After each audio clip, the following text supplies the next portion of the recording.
नमस्कार, मैं हूं सत्यपाल और आप देख रहे हैं CWB हिंदी न्यूज।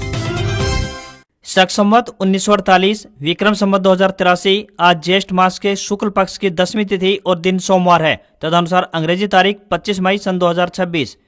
सबसे पहले आज की सुर्खियां। हरियाणा में आज से शुरू होगा नौतपा। मौसम विभाग ने 11 जिलों के लिए जारी किया अलर्ट। हर खेत को मिलेगा सिंचाई के लिए नहरी पानी। सामूहिक टैंक निर्माण पर 85% सब्सिडी देगी हरियाणा सरकार। इसरो की दुनिया का भ्रमण करेंगे हरियाणा के मेधावी छात्र। नवाचार क्षमता को मिलेगा बढ़ावा। हरियाणा में जंगल का कानून बदला। जुर्माना 5 से 10 गुना बढ़ाया। नई दरें तत्काल प्रभाव से लागू। किसान नेता राकेश टिकैत का सरकार पर हमला। बोले बेरोजगारी से दुखी युवा कभी भी भड़क सकता है। सूरजमुखी पर सैनी सरकार का बड़ा फैसला। 1 जून का इंतजार खत्म। आज यानी 25 तारीख से MSP पर फसल खरीदेगा हरियाणा सरकार। हरियाणा में ओला व उबर जैसी कैब सेवाओं की सर्ज लूट पर लगेगी रोक। जितनी यात्रा उतना ही देना होगा अब किराया। ITI admission 2026 update. जून से शुरू होंगे ऑनलाइन आवेदन। घर बैठे चुन सकेंगे मनपसंद कोर्स। हरियाणा ग्रुप D भर्ती में खेल कोटा उम्मीदवारों को बड़ी राहत। हाईकोर्ट से नौकरी खत्म करने पर लगाई रोक। कांग्रेस में गुटबाजी फिर आई खुलकर सामने। बृजेंद्र सिंह की सद्भाव यात्रा में नदारद रहा भूपेंद्र हुड्डा गुट। हरियाणा में ग्रामीण सड़कों की बदलेगी सूरत। PWD करेगा रखरखाव। CM नायब सिंह सैनी ने अधिकारियों को दिए निर्देश। क्रूड ऑयल सस्ता हो सकता है, ट्रंप का दावा। ईरान जंग खत्म करने का समझौता लगभग फाइनल। आज यानी सोमवार को तेजी के साथ खुल सकता है शेयर बाजार। ट्रंप का दावा, ईरान समझौता लगभग फाइनल। और SBI कर्मचारियों की हड़ताल टली। 25 व 26 मई को सामान्य रूप से बैंक शाखाएं खुलेंगी। मैनेजमेंट और यूनियन की बैठक में सहमति बनी। और अब खबरें विस्तार से।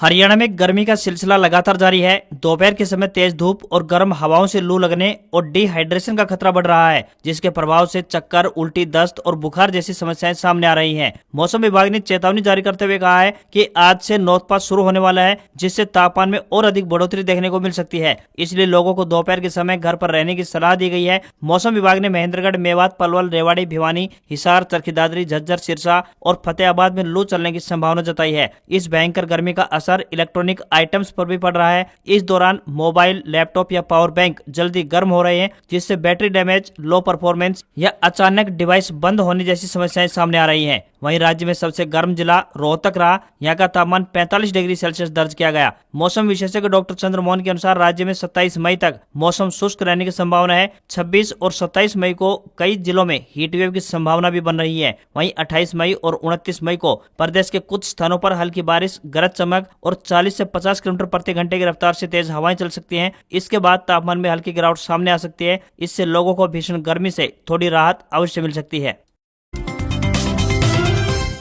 हरियाणा में वन विभाग ने जंगल में अवैध गतिविधियों के खिलाफ जुर्माना कानून में बड़ा बदलाव किया है। कई मामलों में जुर्माना साल 2017 के मुकाबले अब 5 से 10 गुना तक बढ़ चुका है। इस संबंध में प्रधान मुख्य वन संरक्षक यानी PCCF कार्यालय पंचकुला ने सभी डिविजनल फॉरेस्ट ऑफिसरों यानी DFO को नए आदेश जारी किए हैं। नई दरें तुरंत प्रभाव से लागू कर दी गई हैं। आदेश में कहा गया है कि जंगलों में बढ़ रहे अवैध कटान और खनन को रोकने के लिए जुर्माने पर सख्ती जरूरी है। जंगल में पेड़ों के अवैध कटान, अवैध खनन, पशु चराने और वन उत्पाद चोरी जैसे मामलों में लगने वाले जुर्माने की दरों को बढ़ा दिया गया है। आदेश के मुताबिक अवैध चराई पर पहले भैंस या ऊंट के लिए 500 रुपए तक जुर्माना था, जिसे अब बढ़ाकर 3000 रुपए कर दिया गया है। जंगल से घास व लकड़ी काटने पर 1 ट्रक लोड का जुर्माना 2000 रुपए से बढ़ाकर 50,000 रुपए तक कर दिया गया है। अवैध खनन में ट्रक पर पहले 10,000 रुपए तक जुर्माने की कार्रवाई होती थी, लेकिन अब 30,000 रुपए तक जुर्माना लगेगा। वहीं JCB जब्त होने पर जुर्माना राशि 1 लाख से बढ़ाकर 1.5 लाख रुपए कर दी गई है। वन क्षेत्र में रात के समय अवैध गतिविधियों में पकड़े जाने पर 2 गुना जुर्माना लगेगा।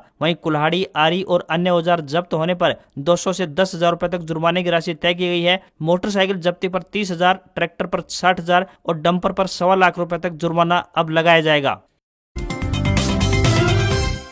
हरियाणा में किसानों के लिए एक और अच्छी खबर सामने आई है। नायब सैनी सरकार ने किसानों के लिए सिंचाई पानी की उपलब्धता पर गंभीरता दिखाते हुए प्रदेश के 9 जिलों नूंह, गुरुग्राम, रेवाड़ी, महेंद्रगढ़, चरखी दादरी, झज्जर, भिवानी, हिसार और सिरसा के लिए सामूहिक टैंक योजना की शुरुआत की है। इस योजना के तहत हर खेत तक सिंचाई पानी पहुंचाने के लिए किसानों के समूह बनाकर प्रत्येक 10 एकड़ या इससे अधिक भूमि के लिए सामूहिक टैंकों का निर्माण करवाया जाएगा। सामूहिक टैंक निर्माण पर सरकार द्वारा 85% सब्सिडी का लाभ दिया जाएगा। CM नायब सिंह सैनी ने कहा है कि सामूहिक टैंक पर सोलर पैनल लगाकर इससे जुड़े सभी खेतों में टपका सिंचाई अथवा फव्वारा सिंचाई की प्रणाली लगवाई जाएगी। इससे किसान जब चाहे अपनी फसलों की सिंचाई कर सकेंगे। किसानों को न तो ट्यूबवेल लगाने की जरूरत होगी और न ही बिजली पानी की किल्लत से जूझना पड़ेगा। इस साल से कपास व गन्ने की फसल में सूक्ष्म सिंचाई के प्रयोग शुरू किए जाएंगे। उन्होंने बताया कि सिंचाई विभाग लक्षित 9 जिलों में इस साल के आखिर तक पूरे के पूरे गांव की कृषि भूमि को सूक्ष्म सिंचाई पर स्थानांतरित करने के लिए टेंडर कर सकता है। मुख्यमंत्री ने निर्देश जारी किए कि सभी नहरों की मरम्मत व पुनर्निर्माण की योजना तैयार की जाए।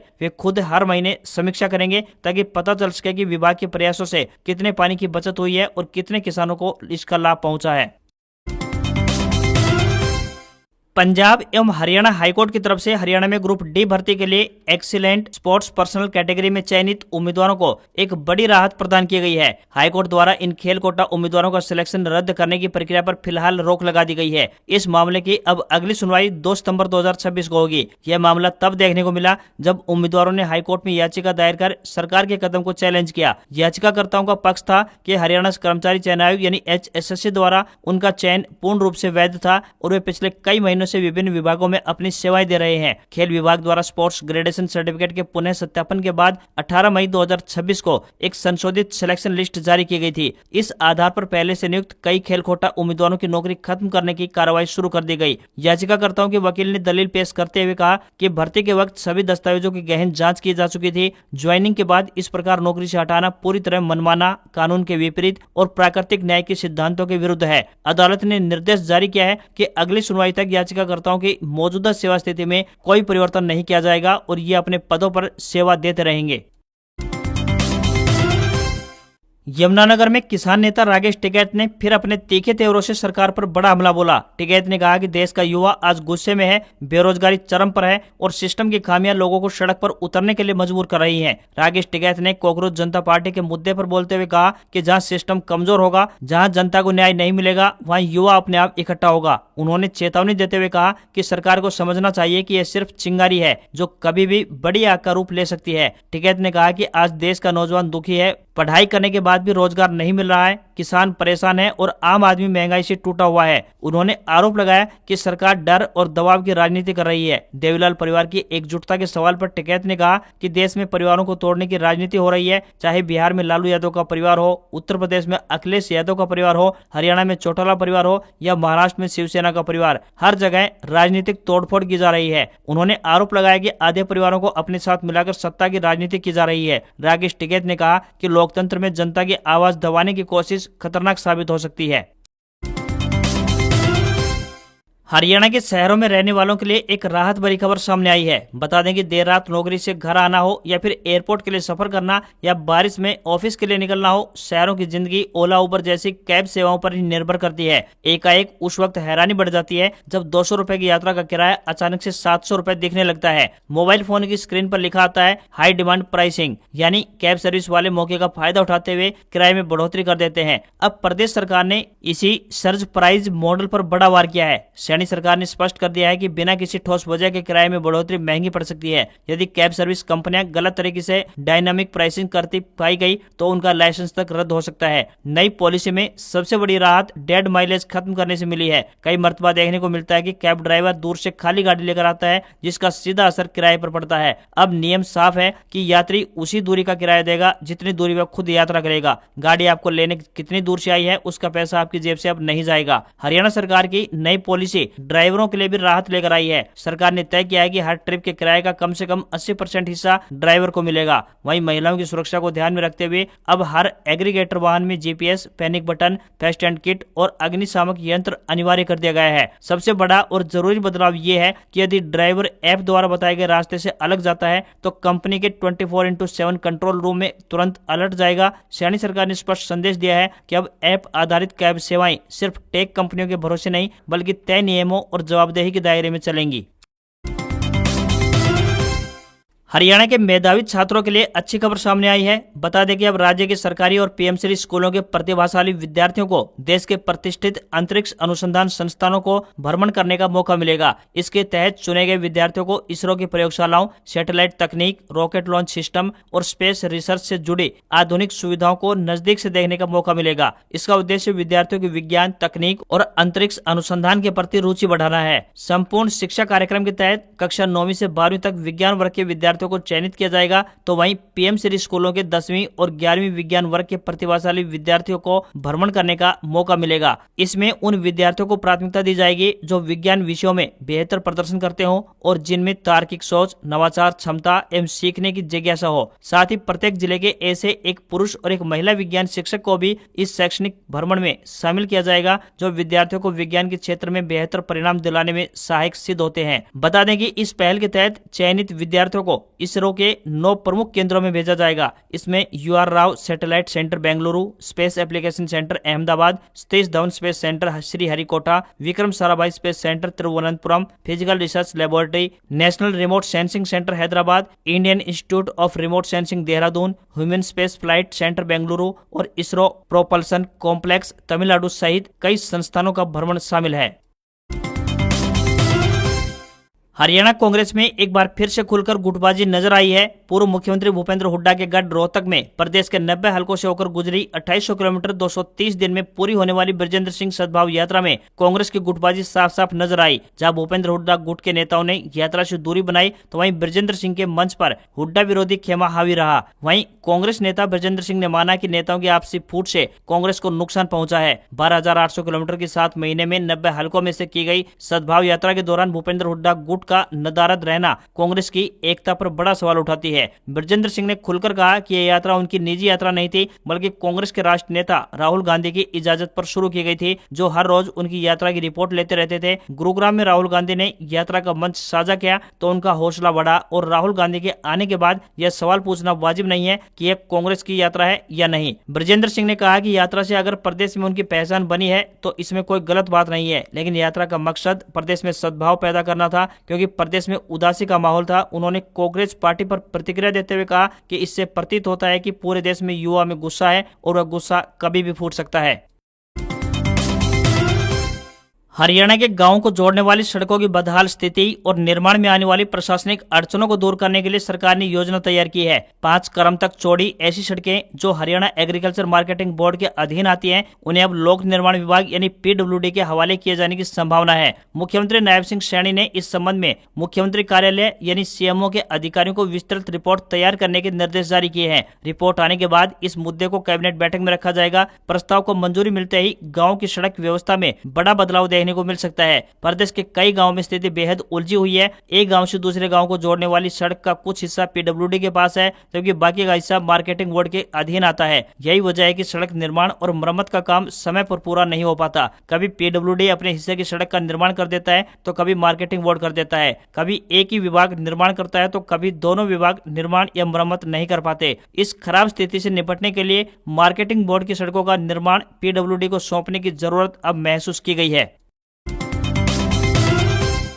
हरियाणा के कृषि एवं किसान कल्याण मंत्री श्री श्याम सिंह राणा ने कहा है कि इस बार सूरजमुखी की खरीद 25 मई से शुरू करने का फैसला लिया गया है, जो कि निर्धारित समय से 1 हफ्ता पहले है। खरीद एजेंसियों को इसकी तैयारियों के लिए उचित व्यवस्था करने के निर्देश भी जारी किए। यह खरीद जो पहले 1 जून से शुरू होने वाली थी, अब पूरे राज्य की मंडियों में आज यानी 25 मई से शुरू होगी। उन्होंने कहा कि सूरजमुखी किसानों की ओर से बार बार यह मांग की जा रही थी कि खरीद प्रक्रिया जल्दी शुरू की जाए। उन्होंने कहा कि खरीद एजेंसियों को निर्देश जारी किए हैं कि वे खरीद केंद्रों पर उचित बुनियादी ढांचा, फसल का उठान यानी लिफ्टिंग की व्यवस्था और भुगतान की उचित व्यवस्था सुनिश्चित करें। मंत्री ने कहा कि हरियाणा देश का एकमात्र ऐसा राज्य है जो केंद्र सरकार द्वारा निर्धारित न्यूनतम समर्थन मूल्य यानी MSP पर सभी 24 फसलों की खरीद करता है। हरियाणा सरकार किसानों के हितों की रक्षा करने और समर्थन मूल्य पर फसलों की समय पर खरीद सुनिश्चित करने के लिए पूरी तरह से प्रतिबद्ध है। हरियाणा में सूरजमुखी के लिए न्यूनतम समर्थन मूल्य यानी MSP की बात करें तो 7,721 रुपए प्रति क्विंटल तय किया गया है। खरीद केंद्रों की बात करें तो कुल 17 केंद्र बनाए गए हैं। इनमें सबसे अधिक खरीद केंद्र 7 केंद्र यानी अंबाला और कुरुक्षेत्र में है। इसके अलावा करनाल, पंचकुला और यमुनानगर में एक-एक खरीद केंद्र स्थापित किए गए हैं। कौशल विकास और तकनीकी क्षेत्र में कैरियर बनाने के इच्छुक युवाओं के लिए राज्य के औद्योगिक प्रशिक्षण संस्थानों यानी आईटीआई में आगामी शैक्षणिक सत्र 2026-27 के लिए दाखिले का बिगुल बजने वाला है। कौशल विकास एवं औद्योगिक प्रशिक्षण विभाग के मुताबिक इस पूरी दाखिला प्रक्रिया की शुरुआत जून महीने के प्रथम सप्ताह से कर दी जाएगी, जिसके लिए विभागीय स्तर पर सभी आवश्यक तैयारियां पूरी कर ली गई है। सत्र 2026-27 के इन तकनीकी पाठ्यक्रमों में प्रवेश पाने के लिए विद्यार्थियों को किसी दफ्तर के चक्कर काटने की जरूरत नहीं होगी। आवेदन की पूरी प्रक्रिया को डिजिटल यानी कि ऑनलाइन रखा गया है। जून के पहले हफ्ते में लिंक एक्टिवेट होते ही अभ्यर्थी विभाग के आधिकारिक वेब पोर्टल पर जाकर लॉगिन कर सकते हैं। इस वेबसाइट पर विभिन्न औद्योगिक कोर्सेज यानी ट्रेड्स और उनसे संबंधित खाली सीटों का पूरा ब्यौरा पारदर्शी तरीके से अपलोड किया जाएगा, ताकि छात्र अपनी रुचि और योग्यता के अनुसार घर बैठे ही सही विकल्प का चयन करके फॉर्म भर सकें। जो छात्र ऑनलाइन फॉर्म भरने में खुद को असहज महसूस करते हो या जिन्हें कोर्सेज के चयन को लेकर कोई दुविधा है, तो उनकी सहूलियत के लिए विशेष इंतजाम भी किए जा रहे हैं। जिले की सभी आईटीआई परिसरों में हेल्प डेस्क यानी कि सहायता केंद्र स्थापित किए जाएंगे। हरियाणा राज्य बाल कल्याण परिषद जिला शाखा रेवाड़ी की तरफ से म्यूजिक टीचर, डांस टीचर एवं आर्ट या पेंटिंग टीचर के पदों पर भर्ती के लिए आवेदन आमंत्रित किए गए हैं। यह भर्ती अस्थायी एवं संविदा आधार पर होगी। पुरुष व महिला दोनों वर्गों के उम्मीदवार अपने आवेदन भेज सकते हैं। उम्मीदवार अपना आवेदन भारतीय डाक के माध्यम से या फिर स्वयं जाकर भी जमा करवा सकते हैं। आवेदन करने की अंतिम तिथि 26 मई है। आवेदक के पास संबंधित क्षेत्र में अनुभव के साथ डिप्लोमा या डिग्री होनी चाहिए। किसी भी वर्ग के उम्मीदवारों को कोई भी आवेदन शुल्क के रूप में रुपए नहीं देने होंगे। न्यूनतम आयु 18 वर्ष और अधिकतम आयु 42 वर्ष होनी चाहिए। उम्मीदवारों से विनम्र निवेदन है कि भर्ती के लिए आवेदन करने से पहले आधिकारिक विज्ञापन जरूर चेक कर लें। यूएस राष्ट्रपति डोनाल्ड ट्रंप ने दावा किया है कि ईरान जंग खत्म करने का समझौता लगभग फाइनल हो चुका है। दोनों देशों के बीच अब आखिरी डिटेल्स पर काम चल रहा है। खाड़ी देशों के नेताओं और इजरायली प्रधानमंत्री से बातचीत के बाद ये समझौता फाइनल हो रहा है। ट्रंप ने कहा कि समझौते के तहत स्ट्रेट ऑफ हॉर्मुज को फिर से खोला जाएगा। यह वही समुद्री रास्ता है जहाँ से दुनिया के कुल तेल सप्लाई का करीब 5वां हिस्सा गुजरता है। राष्ट्रपति ट्रंप ने ओवल ऑफिस से एक ज्वाइंट कॉल की, जिसमें उन्होंने मुस्लिम देशों के नेताओं से बातचीत की। एक तरफ जहां पाकिस्तानी प्रतिनिधिमंडल मतभेदों को कम करने के लिए तेहरान में है, तो वहीं ईरान ने ट्रंप प्रशासन की विश्वसनीयता पर शक जताया है। ईरानी विदेश मंत्रालय के प्रवक्ता इस्माइल बकाई ने कहा कि हम कह सकते हैं कि हम समझौते के बहुत दूर भी हैं और बहुत करीब भी। हमारे पास अमेरिकी पक्ष का पुराना अनुभव है, जो अपनी ही बातों का खंडन करता है और रुख बदल लेता है। हम पूरी तरह आश्वस्त नहीं हो सकते हैं कि उनका यह नजरिया फिर नहीं बदलेगा। मिडिल ईस्ट में यह विवाद तब बढ़ा था जब 28 फरवरी को अमेरिका और इजराइल ने मिलकर ईरान पर बड़े हवाई हमले किए थे। टेक ब्रांड आईटेल ने भारतीय बाजार में अपना नया smartphone itel A100 Pro launch किया है। यह इस साल फरवरी में आए A100 का अपग्रेडेड वर्जन है। फोन की सबसे बड़ी खासियत इसकी मजबूती और फ्री स्क्रीन रिप्लेसमेंट का ऑफर है। कंपनी इस बजट फोन के साथ 100 दिन की फ्री स्क्रीन रिप्लेसमेंट वारंटी दे रही है, जो आमतौर पर महंगे फोन के साथ ही देखने को मिलती है। आईटेल A100 Pro को सिंगल वेरिएंट में पेश किया गया है। इसमें 3 GB रैम के साथ 64 GB की इंटरनल स्टोरेज मिलती है। कंपनी ने इसमें मेमोरी फ्यूजन तकनीक का भी इस्तेमाल किया है, जिससे वर्चुअल रैम की मदद से इसे 8 GB तक बढ़ाया जा सकता है, यानी 3 GB प्लस 5 GB। इसकी कीमत की बात करें तो 8,999 रुपए रखी गई है। फोन गिरने या पत्थर जैसी सख्त चीज से टकराने पर भी आसानी से खराब नहीं होगा। कंपनी ने इसे प्रीमियम डिजाइन वाला फोन बताया है। लंबे बैकअप के लिए इसमें 5000 mAh की बड़ी बैटरी दी गई है। इसे चार्ज करने के लिए बॉक्स में 10 वाट का चार्जर भी मिलेगा। नॉर्मल यूज पर यह बैटरी आराम से 1.5 से 2 दिन तक चल सकती है। इस फोन में अल्ट्रालिंक टेक्नोलॉजी का इस्तेमाल किया गया है। कंपनी का दावा है कि इस फीचर की मदद से नो नेटवर्क वाले इलाकों में भी मोबाइल सिग्नल के बिना कॉल की जा सकती है। यह तकनीक उन लोगों के लिए काम की है जो बेसमेंट या पहाड़ी इलाकों में रहते हैं।